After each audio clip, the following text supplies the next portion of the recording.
क्या है जी रैली मैं सर जी मैं मसरूफ हाँ वो थले मेरी दूसरी क्यादत अनस बाट खलोते आज अनसे बाट नु साइड के उन्हें है साइन करने ने असा आगे देना वो की ना है रिपोर्ट दे जी मेरे को लाया ने साइन नहीं ओए अल्लाह दी कसम 2 मिनट ना मेरे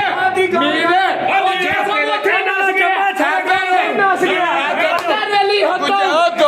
नहीं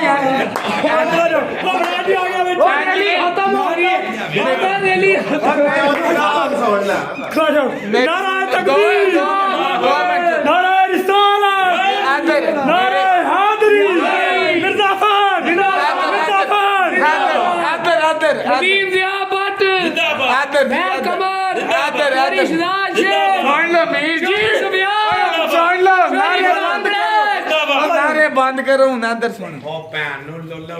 अभी माइक नहीं है तो आप लोगों को बताया जा रहा है जंग बन चुका है चौधरी